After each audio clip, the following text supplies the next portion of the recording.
Primarily, the song Okay Na Tayo is my story. Most of us, if not all, experience devastating breakups. Worse, we hold grudges against the other person. Through the song, may people who are having a difficult time freeing themselves acknowledge that human as we are, we hurt in different ways. Our love stories are just one of the many experiences that teach us life lesson. May we learn to embrace the experience, good or bad, and continue with our lives. Because once we allow ourselves to forgive, true healing will follow. So enjoy the song.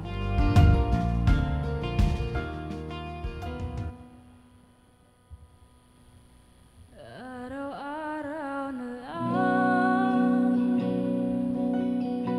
pinapayuhan ng sarili na kaya ko pa lahat pwede pa magagandang alaala gustong balikan patuloy umaasa baka sakaling kayanin pa ngunit tadhana na ang nagsasabing tayo'y may katapusan di dapat ipagpilit ang puso nating ayaw na tama na alam kong sawa ka na kung wala na talaga sana'y puso mo'y matuto ng magpatawad nang ang puso ko'y mapalaya sa sakit at rehas na dulot ng maling tadhana sa susunod nating pagtatakbo. Okay na tayo, di magsisisi, bukas pala tatanggapin tayo'y magsilbing aral kahit papano ay nagmahal sa ating tatahakin na landas paghanap ng bagong mahal mga mali di maulit pag-ibig siyang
okay na tayo.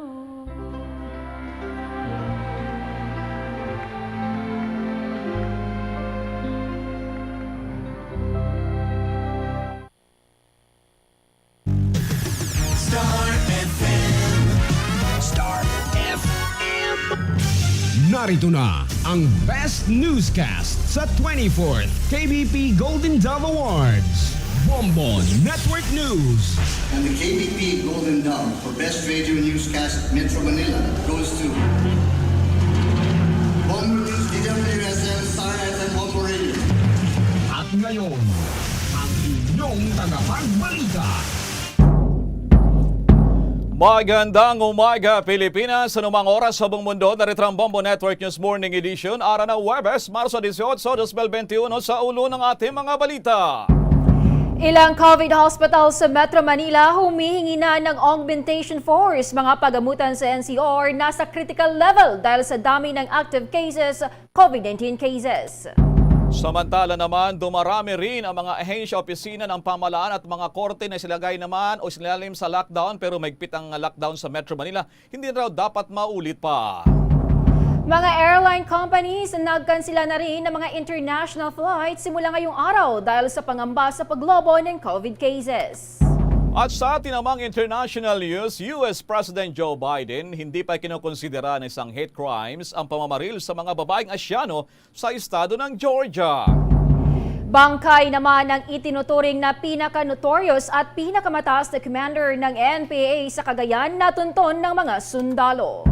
Sa tinamang sports balita, NBA superstar LeBron James nagpaabot din pagdarasal at pakikiramay sa Asian community matapos ang naganap na pamamaril sa estado rin ng Atlanta. At sa ating entertainment news, legendary American hitmaker na si Don McLean napasampol ng paboritong kanta ng mga Pinoy sa kanyang mga concert sa bansa sa kanyang naging exclusive Philippine interview sa Star FM. At live nationwide, worldwide, mula rito sa Bombo News Center Makati, kami ang maghatid ng mga nangunang mga balita. Ako si Bombo BUNA. At ako naman si Bombo ACOL at ngayon sa detalye ng ating mga balita. The coronavirus infectious disease or COVID-19 pandemic update. Mga kabombo ka-Star Nation, record high ngayon ang dami ng mga pasyente na nakakonfine sa iba't ibang mga ospital at quarantine sa Pilipinas. Umabot ngayon sa 61,733 ang tinatawag na mga active cases sa Pilipinas, makarang magtala sa ika-6 na sunod na araw na mahigit sa 4,000 ang naitatala naman kada araw. Ang ganitong trend daw ay unang nangyari mula nang tumama ang pandemic sa ating bansa noong nakarang taon. O narito ay inamin din ng Department of Health na ang pag-peak ng level ng COVID cases ay mahilan tulad noong Hulyo 2020 dahil sa napansing pagdami ng mga infections sa loob naman ng ilang bahay at maging sa ilang mga opisina.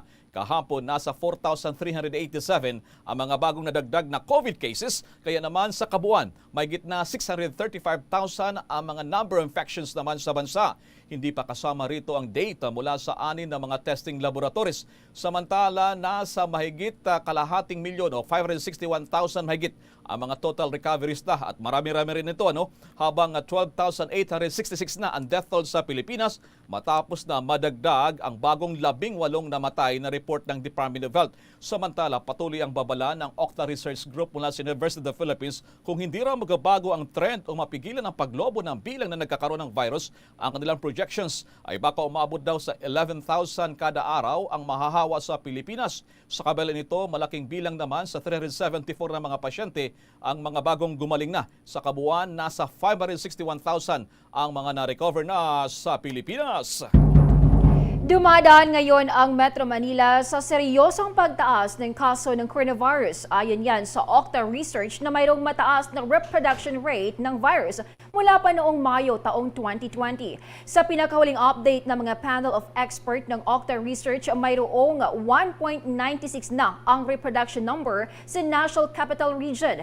Mas mataas ito na nasa naging hula ni Professor Guido David na 1.5 noong buwan ng Marso, 14 at 1.66 naman noong Marso 7. Mayroon din aniya na pagtaas na 78% ang kaso ng COVID-19 pagkatapos ng isang araw. Itinuturing pa rin na very high risk attack rates ang lungsod ng Pasay na mayroong 44.7% ang attack rate. Makati City na mayroong 27.4%, Santiago, Isabela at Navotas City. Sa Santiago City kasi ay mayroong naitalang 244 na kaso sa isang linggo mula Marso 10 hanggang 16. Patuloy na rin bumababa ang bilang ng kaso sa Makati, Navotas at Pasay City. Ilan sa mga lugar naman na may pagtaas na kaso ay sa Bacoor, Imos at Dasmariñas sa Cavite, ganon din sa may Antipolo at Cainta sa Rizal. Samantala sa kaugnay pa ring balita, ilang mga tinaguriang referral o COVID hospital sumihingi daw ng augmentation force. Bakit kaya? May detalye pa si Bombo Dennis Samito. Posibleng dalhin na sa mga kalapit na probinsya at rehiyon, partikular na sa Calabarzon at Central Luzon, ang mga pasyente mula sa Metro Manila kung patuloy pa rin nalolobo ang bilang ng COVID-19 cases.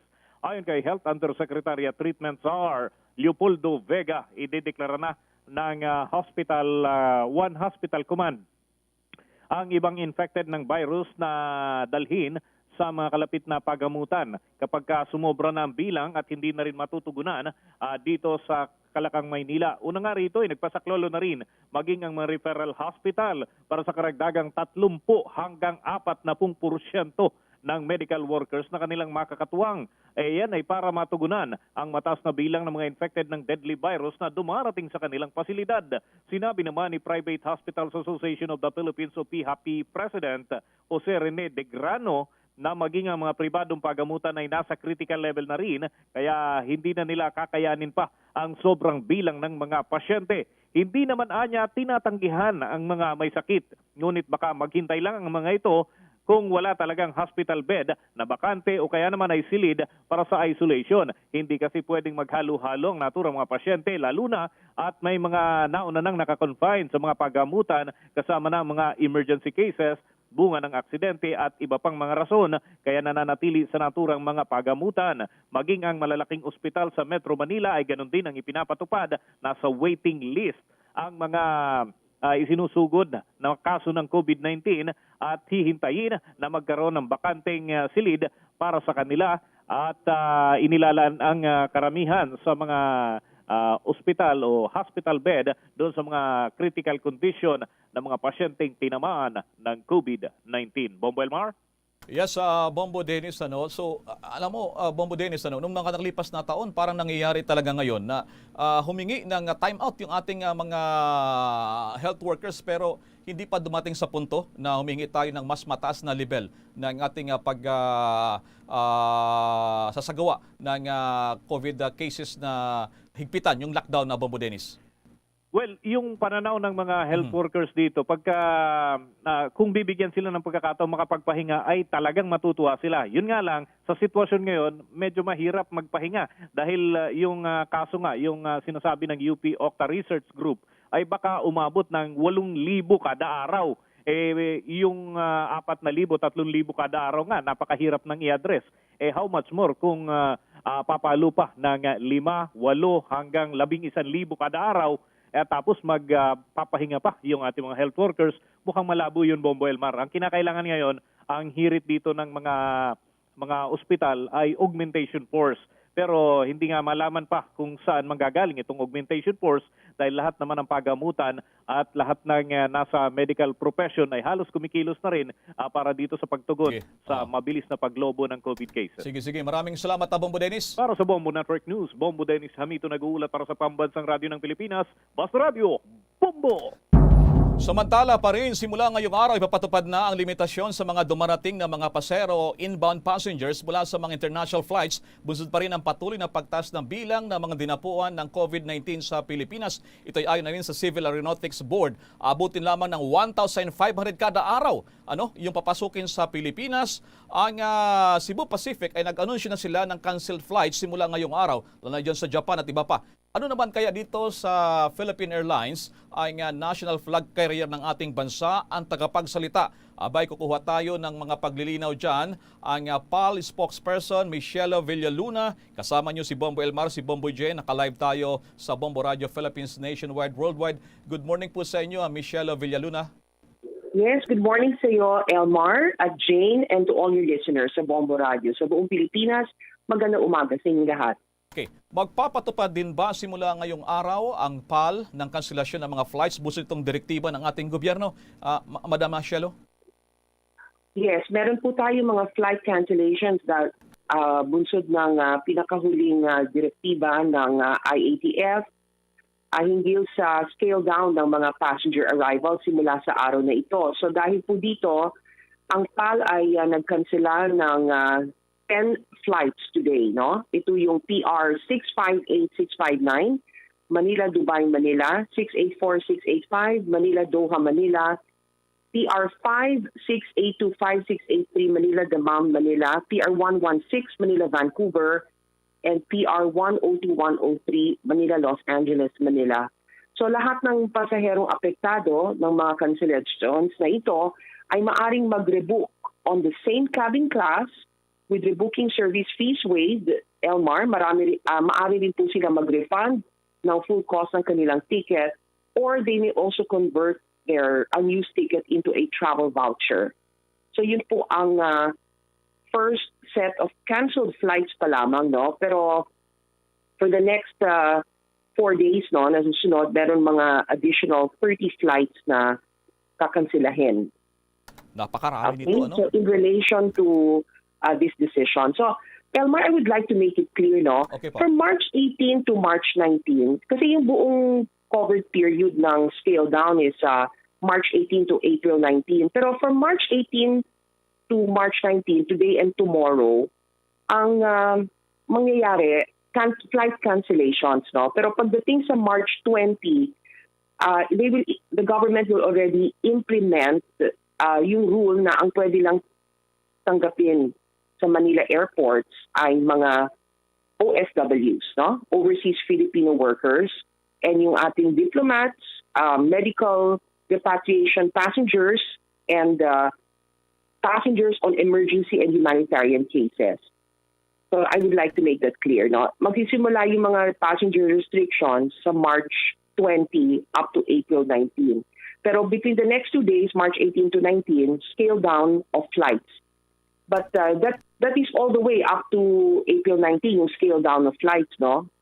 I hope that's clear. Pero yung restrictions will take on passenger types will take effect on March 20 pa. I hope that's clear, Elmar.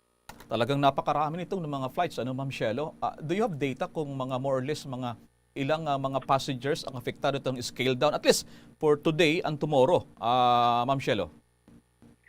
Okay, around every day, ang apektado dito because of these cancellations, around 1,000 passengers. Wow. Kasi yun ang number of passengers na we carry, 1,000 passengers, yun ang quota namin a day, no? So let's say, so with this development, because of these cancellations, mga 50%, mga 500, yun ang mga affected, 400 to 500 passengers ang affected. So kung if you do the math, no, imagine multiply that by covering the next 30 days. So this is a substantial chunk of our passenger base. Alam mo, even before these flights, this latest directive, no, to scale down flights, ang Philippine Airlines ay nag-ooperate lamang ng less than 40% ng normal number of flights. Dati-dati nag-ooperate po tayo, domestic and international flights combined, mga 260 flights to 300 flights a day. And then it was scaled down now to around 85 to 95 flights a day. So with this 50% reduction, so ilan na lamang. So that's around 20% of our total number of flights. So it is a bitter pill we have to swallow, but this is up to April 19. Ito yung contribution ng national flag carrier sa main goal ng ating gobyerno, which is to control the spread of COVID-19. Ito lamang ay isa sa mga measures na isinasagawa ng ating pamahalaan to curb the rising cases of COVID. With your indulgence, Ms. Shelo, ang aking co-anchor si Bombo Jane with your question to Police spokesperson Ms. Shelo Villanueva. Go ahead, Bombo Jane. Ma'am Shalo, good morning. Good morning. Good morning, Jane. Ma'am, ang international flights lang po ba ang affected ng cancellation of flights? How about domestic flights po? The latest IATF directive scaling down passenger arrivals only covers international flights landing sa Manila. Okay, it's good you asked the question, no? Ibig sabihin, before March 18, bago pa man sa araw na ito, kung bibilangin mo ang total number of passenger arrivals, okay, passenger arrivals, ibig pasahero, kung bibilangin mo yung number of passengers from international flights, no, landing in Manila, across all the terminals combined, around 3,000 passengers, no? So ngayon, starting today, ang maximum allowable is only 1,500. Alam mo, Hello? Ma'am Yes. Shelo, dyan sa mga probinsya nakikinig din sa atin, usually parang untimely rin, dahil sa itong darating na Semana Santa, less than 2 weeks from now, ito yung usually talagang buhos yung pasahero, yung mga family reunions at iba pa. So yung timing nito talagang, at aside from that, Ma'am Shelo, ang sabi ng ating OWA at saka ng ating DOLE, 50 to 80,000 pa na mga OFW, yung darating sa bansa for repatriation. So what will happen now doon sa hindi ba supposed to be ngayon darating sila susunod na araw. So sabi mo kanina they have to move their flights, Ma'am Shelo. No, Elmar, yung mga overseas Filipino workers hindi apektado, maaari po silang mag-arrive dito sa Philippines. Ang mga OFWs natin, they are allowed to arrive in the Philippines within this period. Ang But apektado are they part dito, of the cap? Yung cap ng bilang ng arrival dito? Are they part? For the No, 1,500? they are exempted. Exempted sila. Maaring lumapag ang mga OFWs. Ang apektado, Elmar, yung mga returning overseas Filipinos na hindi OFWs. Yeah, Okay, so ang maaring lumapag ay mga OFWs, no? Ang mga diplomats, mga medical repatriated passengers, emergency humanitarian passengers. Pero yung bawal lumapag o pumasok sa Pilipinas within the period March 18 to April 19 ay mga returning overseas Filipinos who are non-OFWs. Sino-sino yung mga ito?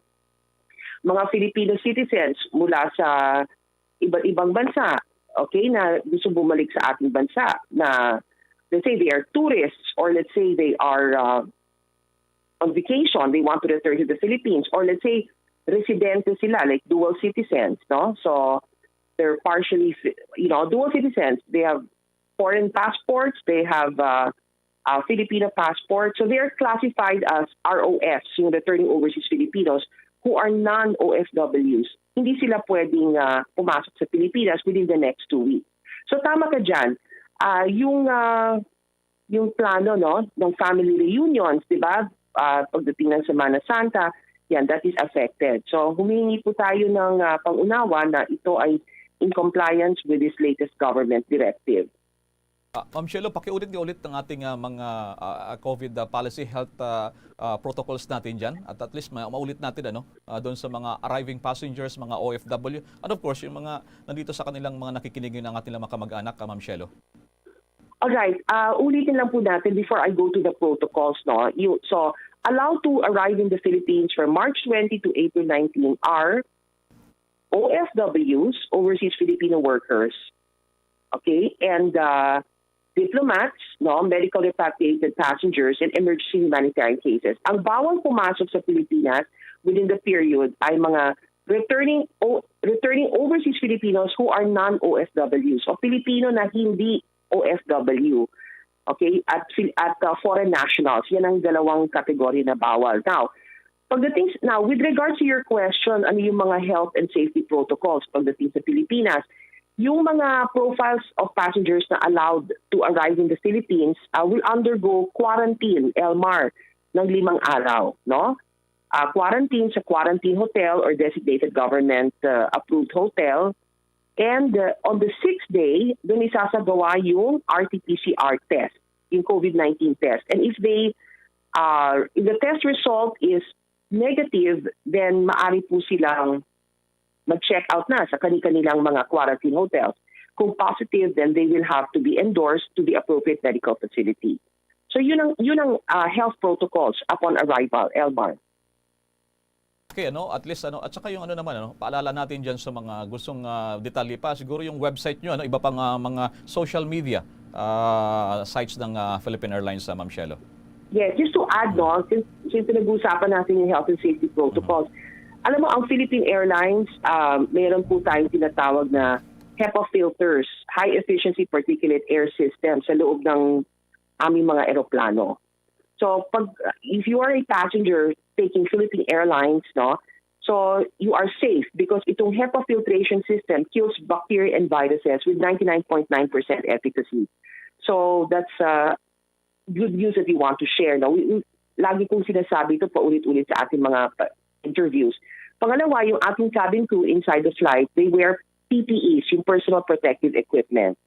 And yung ating food service ay modified, simplified para to limit the interaction time between the passengers and the cabin crew. So these are the health and safety protocols, Okay, so yung tinatanong mo, Elmar, okay, our passengers, for additional information, maaari po silang bumisita sa aming website, www.philippineairlines.com, or visit our PAL Facebook page for the latest.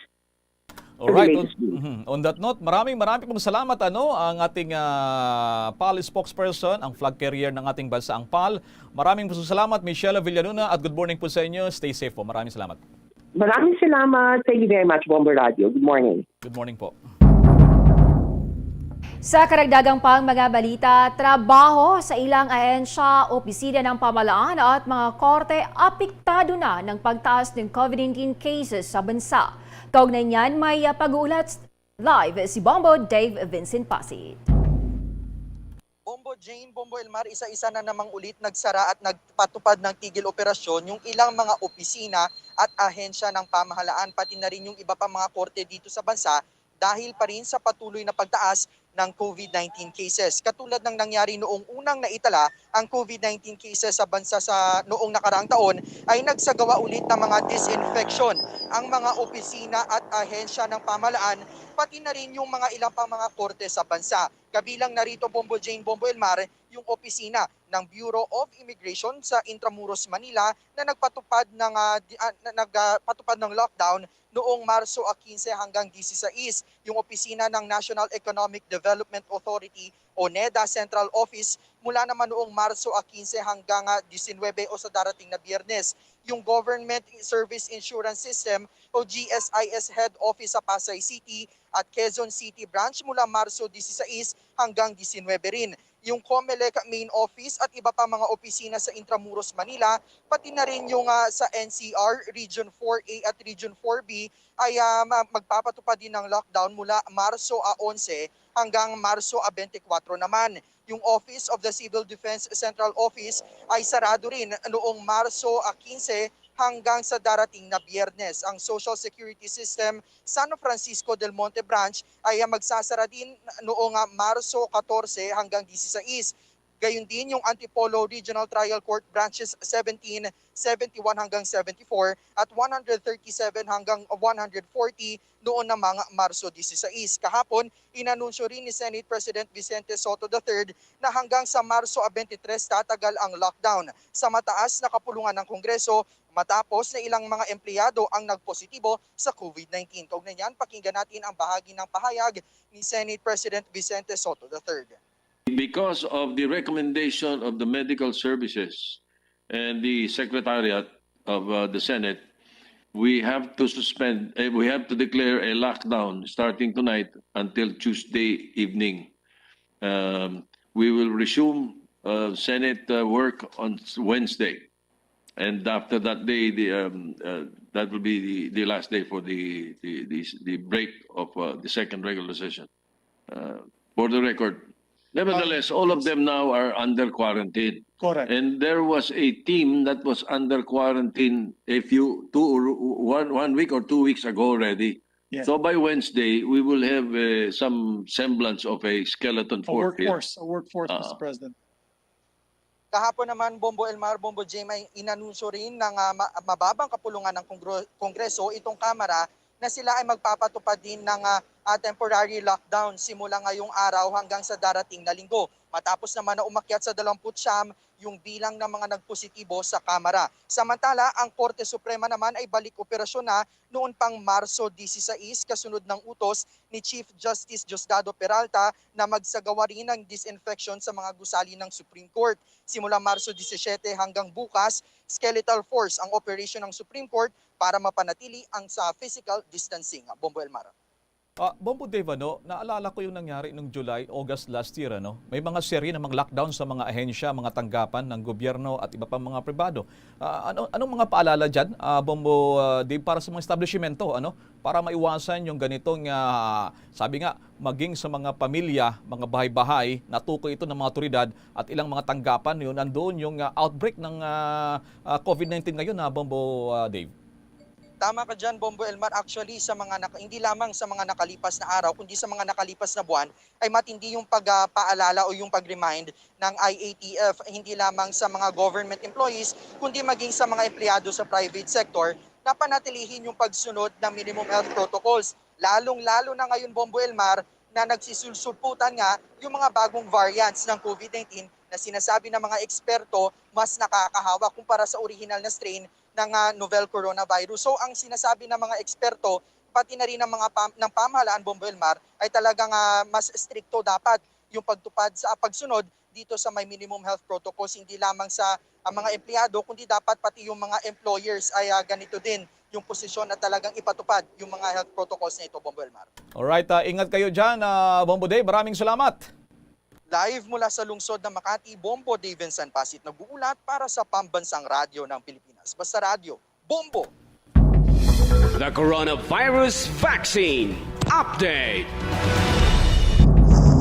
Inaasang mababakunahan ang nasa 1.7 na milyong mga health workers pagdating daw ng buwan ng Abril. Ayon kay Vaccine Czar Carlito Galvez Jr., nasa 240,000 o 14% na ng 1.7 milyong mga healthcare ang nabakunahan pa lamang kontra COVID-19 sa bansa. Dahil dito naniwala ang kalihim na aabutin pa ng Abril ang pagibigay ng unang dose ng bakuna sa lahat ng healthcare workers at hindi kakayanin na matatapos ito sa buwan naman ng Marso. Nalinaw pa ng kalihim. Sinadya nilang bagalan ng vaccination dila naman sa adverse effects na tinatawag na pag-alaman ng mahigit na 1 milyon na COVID-10 o COVID-19 vaccine dose na kasalukuyang nasa bansa ay nadala na sa mga implementing sites. Sa kasalukuyang supply ng bakuna sa bansa, mahigit kalahating milyong mga health workers lang ang mababakunahan. Pawang mga bakuna ng Sinovac at AstraZeneca sa ngayon ang itinuturok naman sa ating mga health workers. Nagrekomenda na rin Secretary Galvez at Health Secretary Francisco Duque III kay Pangulong Duterte na gamitin na ang lahat ng paunang AstraZeneca vaccine doses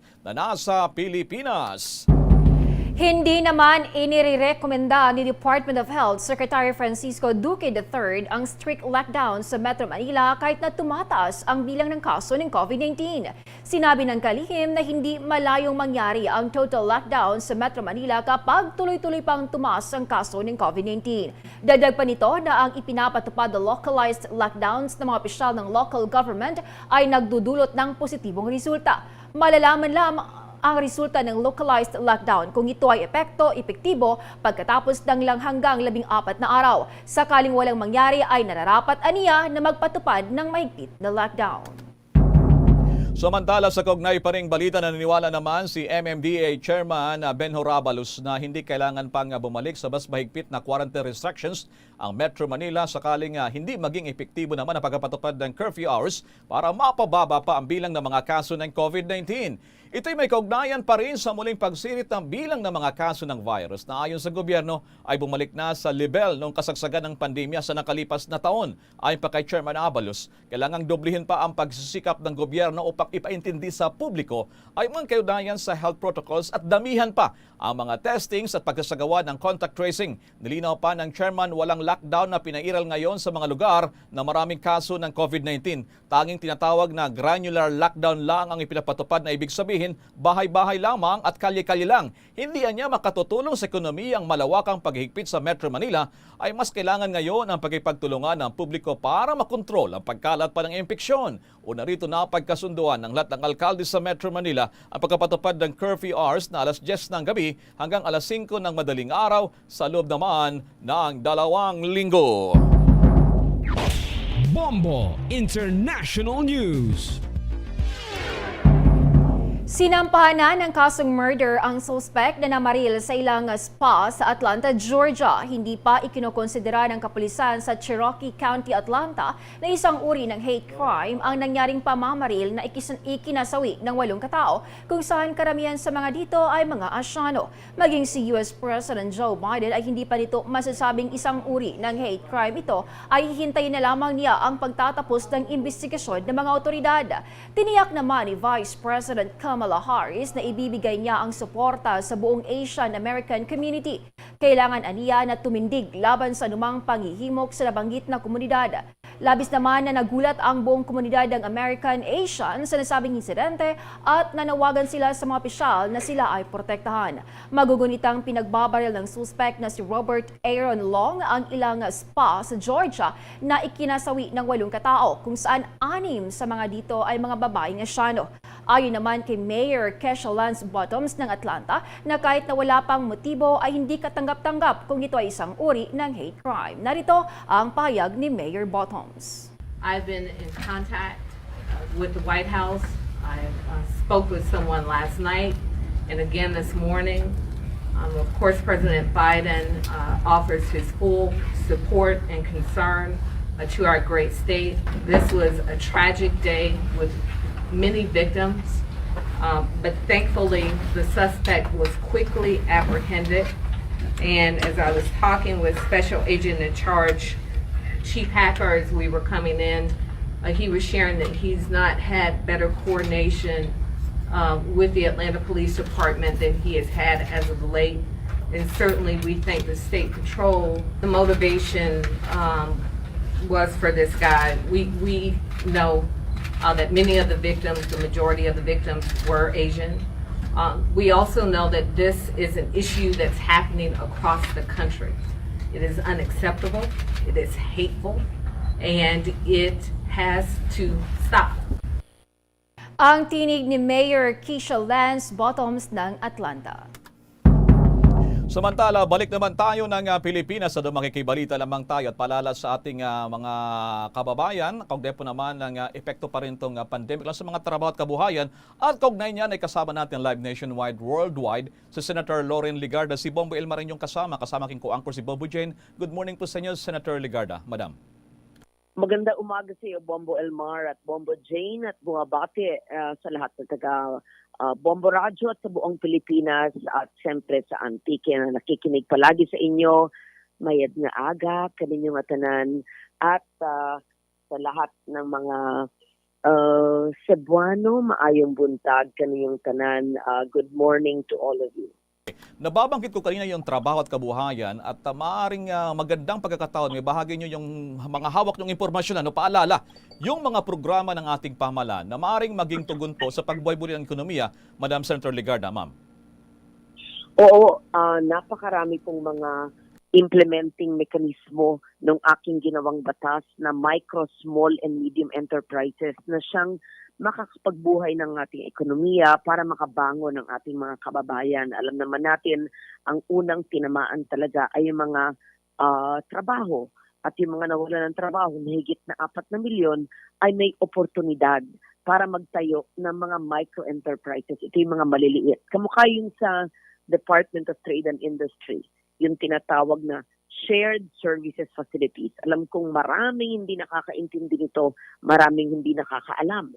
Kaya dapat i-roll out ito, gaya ng pag-roll out ng vaccine, ang mga para sa trabaho at para sa maliit na negosyo ay dapat mas higit ang impormasyon. Kaya gusto kong pag-usapan ngayon. Ito ay isang proyekto ng DTI na siyang sinuportahan ko nung ako'y senador na naglalayong palakasin ang competitiveness ng ating mga MSME gamit yung pagbibigay ng mga makinarya, ng equipment, ng mga tools at skills at training sa ilalim ng isang shared system gaya ng may kooperatiba, may asosasyon, may grupo, ang mga tao, ang mga artisans, ang mga workers. O, kamukha sa aming sa Antique, maraming bamboo o sayang naman kung hindi gamitin.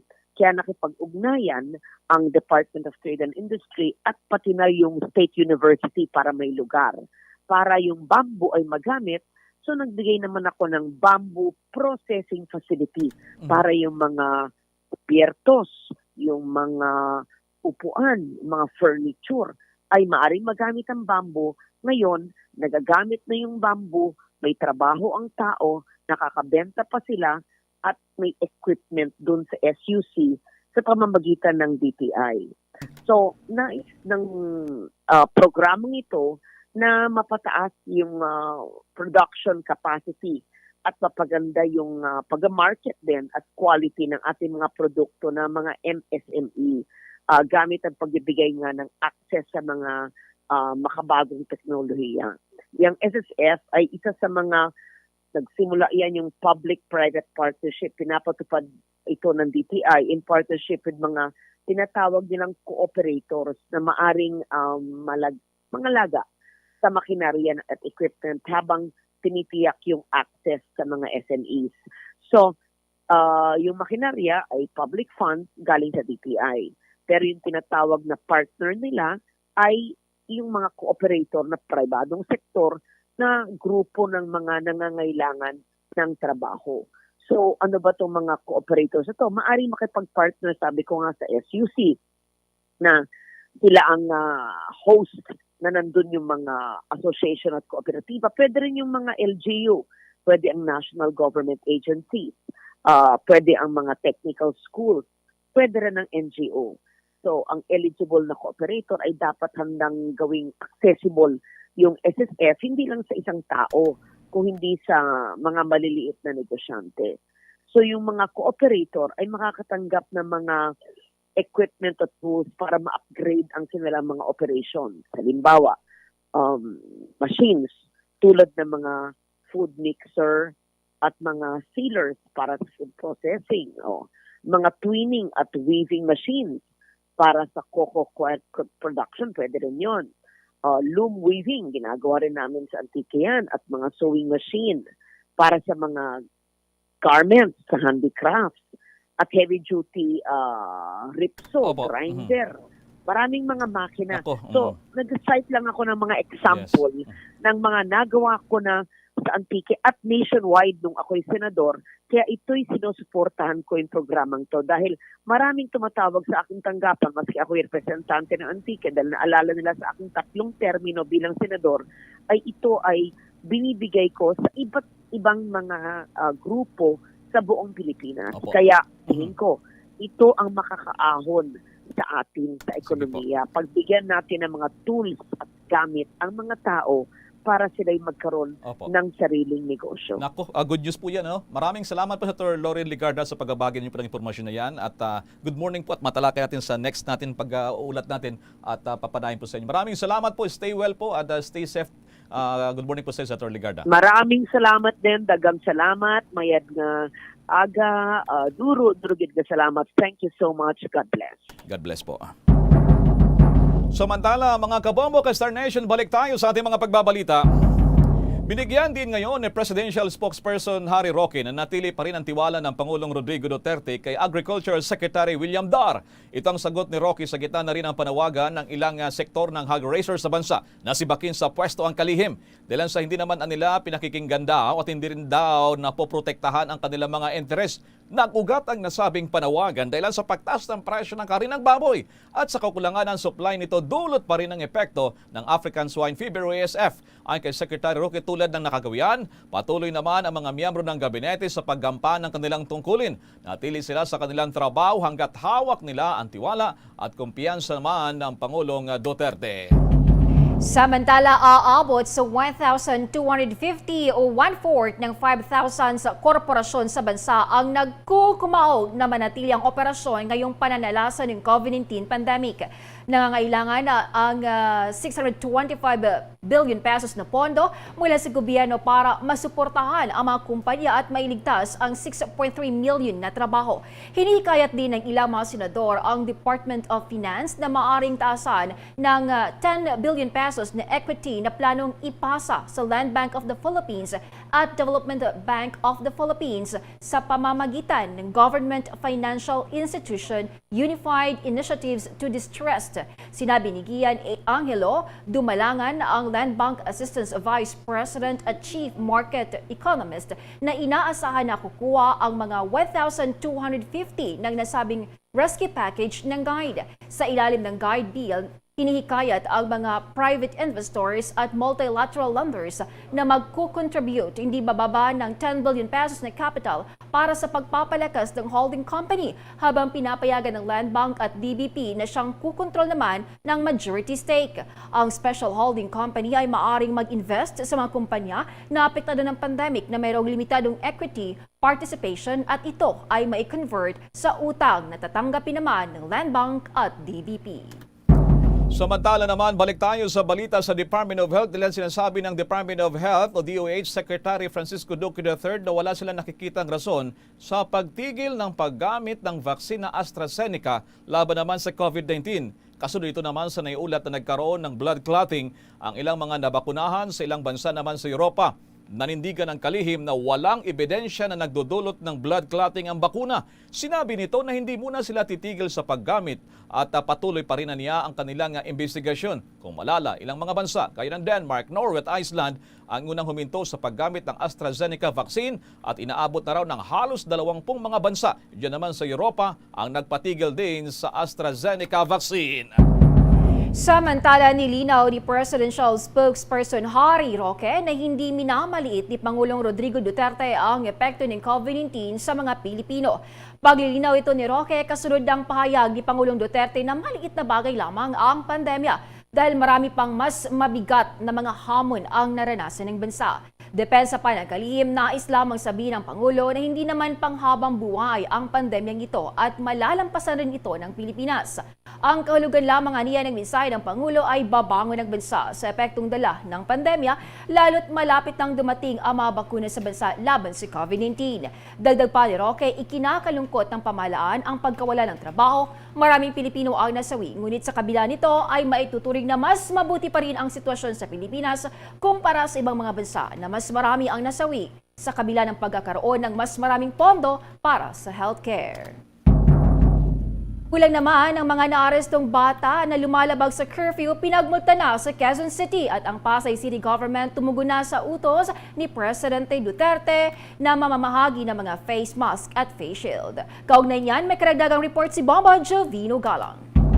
Pinagsabihan at pinagmulta ng Quezon City Government ang mga magulang ng mga minor de edad na naaresto na lumalabag sa pinapatupad na health protocols. Mula kasi na nagsagawa ng pag-iikot ang Task Force Disiplina ng Quezon City ay karamihan sa mga naaresto nila ay mga minor de edad na pakalat-kalat. Mismong si Quezon City Mayor Joy Belmonte na rin ang kumuusap silang mga magulang na pagsabihan ang kanilang mga anak na huwag hayaang lumabas sa kanilang bahay. Pinagsabihan din ang mga naarestong lumabag sa mga health protocols bago nila ito pinagmulta. Mula nang ipinatupad ang curfew rin sa lungsod ay halos 3,000 na ng mga violators ang kanilang naaresto. Samantala, nagpamigay ang Pasay City Government ng mga face mask at face shields alinsunod na rin sa kautosan ni Pangulong Rodrigo Duterte. Nag-ikot mismo si Mayor Emil Calixto kasama si Department of Health Secretary Francisco Duque III sa mga palengke at ilang mga lugar at nagpamigay ng face mask at face shield. Mahigpit kasi ang bilin ng DOH na ang pagsusuot ng face mask ay isang paraan para mapababa ang kaso ng hawaan ng COVID-19. Magugunit ang ipinag-utos ng Pangulo sa mga local government unit na magpamigay na ng mga face mask sa kanilang mamamayan para hindi na dumami pa ang kaso ng virus. Nag-uulat para sa Pambansang Radyo ng Pilipinas, Bombo Radyo, Basta Radyo, Bombo! Abangan, may mga balita pa tayo. Maging ang superstar na si LeBron James ay nakiramay din sa mga Asyano sa Asian community. Kaugnay po naman ng mga nangyayaring hate crimes doon sa Estados Unidos. Pero bago ang balitang yan, samantala muna.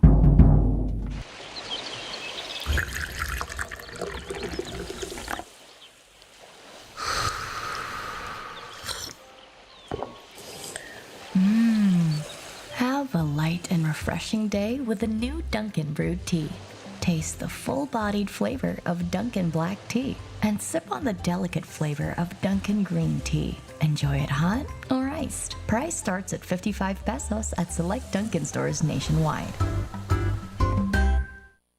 At ngayon, sa pagpapatuloy ng iba pang pangunahing mga balita. Mga magulang ng mga minor de edad na mahuling lumalabag sa ipinapatupad na curfew sa lungsod ng Maynila, posibleng makulong at maharap sa reklamo. May detalyeng Star FM Manila. Maaari nang maharap sa reklamo at pagkakulong ang mga magulang ng mga menor de edad na mahuhuling lumalabag sa curfew hours na ipinatutupad sa lungsod ng Maynila. Ito ang inanunsyo ng lokal na pamahalaan ng Maynila sa ilalim ng City Ordinance No. 8243 o Anti-Child Endangerment Act, kung saan 2,000 pisong multa at pagkakulong ng 1 buwan ang maaaring harapin ng magulang ng 15 hanggang 17 taong gulang na batang mahuhuli. 3,000 pisong multa at 3 buwang pagkakulong naman ang parusa para sa 13 hanggang 14 na taong gulang na menor de edad na mahuhuli. Samantala, 5,000 piso at hanggang 6 na buwang pagkakulong naman ang posibleng kaharapin ng mga magulang ng 12 taong gulang at pababa. Sa kasalukuyan ay umiiral pa rin ang Unified Curfew Hours sa Metro Manila na magsisimula alas 10 ng gabi hanggang alas 5 ng madaling araw. Para sa Bombo Network News, nag-uulat Star DJ Bong Almin ng Star FM Manila. Para sa Pambansang Radyo ng Pilipinas, Basta Radyo, Bombo! Samantala pa rin ay kinatuwa ni dating Speaker Alan Peter Cayetano ang pagluluwag na ng Saudi Arabia sa kanilang kafala system na tinatawag dahil sa libo-libong mga overseas Filipino workers ang makikinabang dito. Silalim ng kafala, nagmimistulang pag-aari ng mga employers ang mga migranting manggagawa. Narito pang dagdag na paliwanag ni dating Speaker Alan Peter Cayetano. At dahil doon, ang Oman, ang Qatar at ngayon Saudi, nung March 14, a few days ago lang, nagbago na ng mga policy. So tuloy pa rin ang laban, Dennis, dahil hindi pa completely nililist ito. So marami pa rin problema, Dennis. But that's why we're really pushing for yung Department of Filipinos Overseas and Foreign Employment. Yan pa rin ang tinig naman ni dating House Speaker Alan Peter Cayetano. Abangan pa ang detalye naman sa pagkatukoy ng mga otoridad sa pagtatago ng bangkay ng mga rebelde doon sa tinuturing na pinaka-notorious daw at pinakamataas na commander ng NPA. Bago ang balitang yan, samantala muna.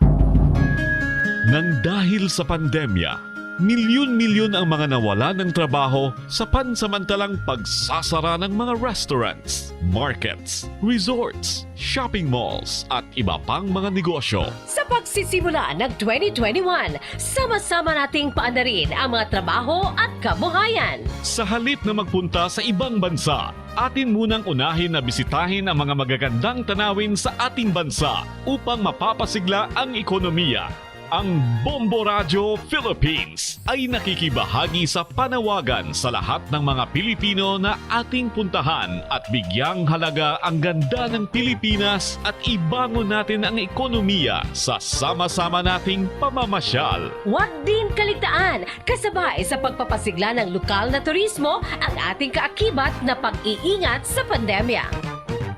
Bombo Radyo Philippines presents The Beauty and Wonders of the Philippines. The Beauty and Wonders of the Philippines. Let us all list down our bucket list when domestic airlines resume their regular flight operation.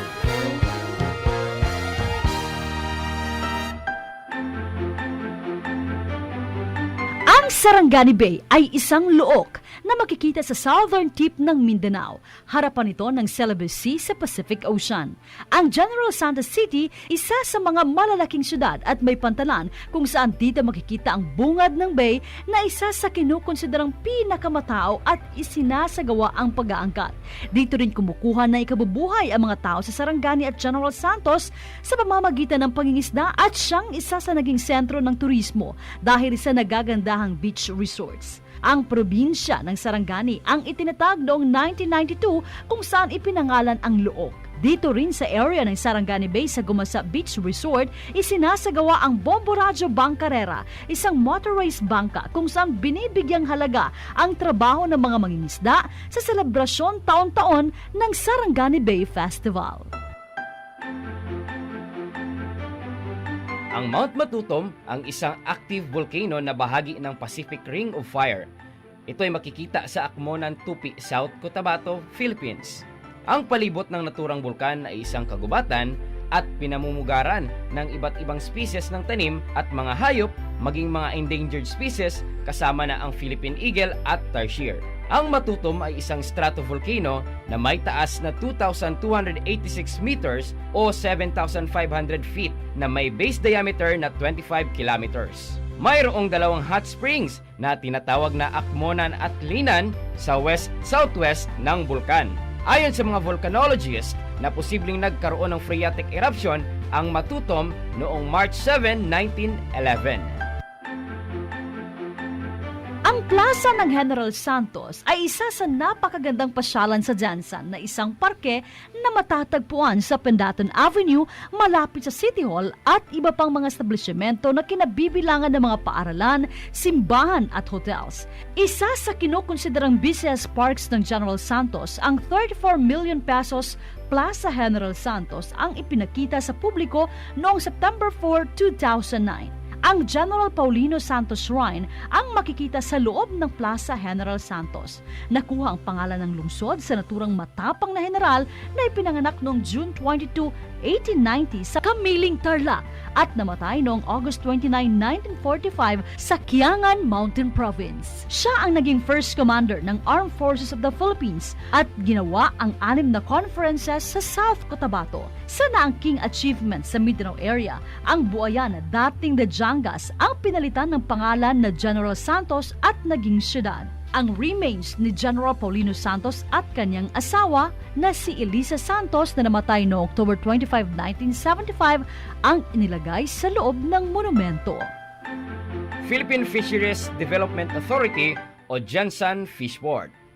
Ang fishing industry sa Region 12 ang nakasentro sa General Santos City, kung saan sinusuportahan nito ang libu-libong mga trabaho at nagbubulsa ng milyon-milyong foreign exchange earnings. Ang operasyon sa General Santos Fishport Complex ang kinukonsiderang napaka-importante sa East Asia Growth Area kung saan ito ang major fishing post-harvest infrastructure sa Mindanao area. Ipinagmamalaki ng GSFPC ang 6-35 degrees Celsius cold storage na may 300 metric ton capacity, 4 tons per day brine freezer, isang 60-tonner ice plant at isang 1,680 meter landing or preparation area. Napag-alaman na 90% ng Soxargen tuna industry ang nakabase sa General Santos City kung saan 350 metric tons ng tuna, kabilang dito ang yellowfin, skipjack at big ice ang nakukuha kada araw.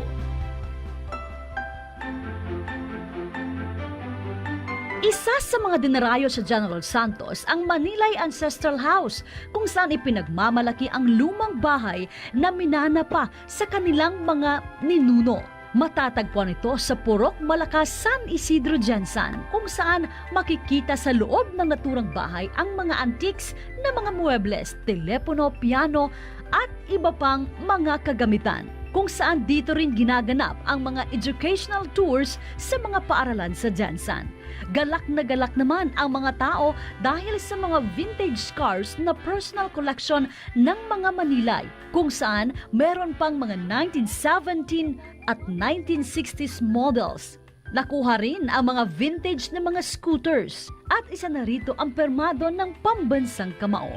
Dito rin isinasagawa ng pamilya ang taunang Halloween party.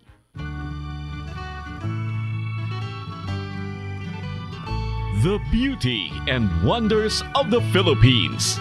Pilipinas. Para sa Pilipino. Mula sa Pambansang Radyo ng Pilipinas. Bombo Radyo Philippines.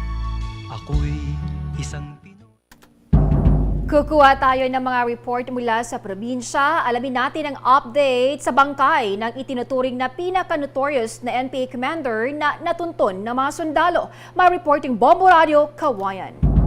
Natagpuan ng mga kasapi ng 86th Infantry Battalion Philippine Army ang bangkay ng isang mataas na pinuno ng New People's Army o NPA sa Region 2 sa Barangay Dingading, San Guillermo, Isabela. Nauna rito ay nagkaroon ng engkwentro ang mga kasapi ng 86 IB at mga kasapi ng CPP-NPA sa Barangay San Mariano Sur, San Guillermo, Isabela noong March 15 kung saan may pinaniniwala ang nasugatan sa mga kasapi ng rebelde dahil sa mga nakitang bakas ng dugo sa pinangyarihan ng sagupaan. Sa naging panayam ng Bombo Bombo Radyo kawayan kay Major Jikel Dulawan, Dipaw Chief ng 5th Infantry Division Philippine Army. Sinabi niya na sa pagsasagawa ng hot pursuit operation ng mga sundalo at sa tulong ng mga mamamayan ay natagpuan ang isang hukay sa barangay Dingading kung saan natagpuan ang nasabing bangkay. Sa kanilang pagtatanong sa isang rebel returnee ay kinilala niya ang bangkay na si Kayuni, ang pinakamataas na commander ng NPA sa Cagayan Valley. Siya rin ang commander ng Regional Operations Command, Regional Centro de Gravidad. Ayon sa mga dating rebelde, si Kayuni ay notorious dahil siya ang namuno sa pag-atake ng mining firm sa Dinapigi, Isabela noong October 2015 at ang pag-atake sa Madela Police Station noong Abril 2017. Ipinadala si Kayuni sa Cagayan Valley mula sa Mindanao upang buhayin muli ang kilusan ng Front Committee sa Quirino, Nueva Vizcaya. Siya yung commander ng Regional Operations Command at siya rin yung commander ng Regional Centro de Gravidad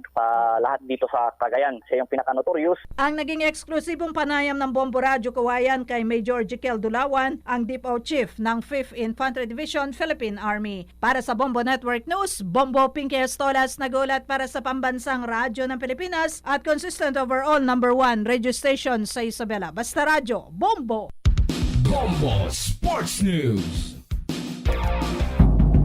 Nagpaabot din ang pagdarasal sa buong Asian community ang NBA superstar na si LeBron James mula sa Los Angeles Lakers. Ito'y matapos sa nangyaring pamamaril sa estado ng Atlanta. Ikinasawi ng 8 katao na karamihan ay mga Asyano. Tinawag ni LeBron ang 20 anyos suspect na si Robert Aaron Long na isang duwag. Bukod pa kay LeBron, nagpaabot rin ng pakikiramay ang dating NBA star na si Jeremy Rilin. Inilarawan ang insidente bilang nakakasakit sa puso. Kung malala, unang pinagbabaril ng suspect ang mga nasa Young Asian massage parlors sa Cherokee County sa Georgia na ikinasawi ng 4 na katao at isa pang sugatan. Matapos nito ay nagtungo siya sa Gold Massage at pinatay ang 3 iba pa bago nagtungo naman sa Aromatherapy Spa at napatay ang isa pa.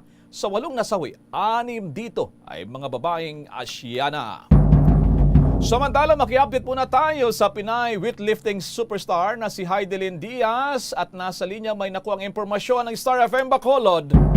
Balik pag-aaral si Olympic silver medalist Heidelin Diaz bilang business management student sa pamamagitan ng online class habang busy naman sa kanyang training para sa Tokyo Olympics. Ang weightlifting star ay lampas 1 taon nang nasa Malaysia mula nang inabutan ng lockdown. Sa panayam ng Star FM Bacolod kay Diaz, marami siyang nais gawin kaya hindi naman dahilan ng pandemic para limitahan ang kanyang sarili. Walang makakaalam na mangyayari to eh. Walang makakaalam na ma-lockdown tayo. Walang makakaalam na mas spread pala, ganun pala kabilis ang COVID-19 na, di ba? Right now, as an athlete, kailangan lang natin maging grateful at the same time still continue on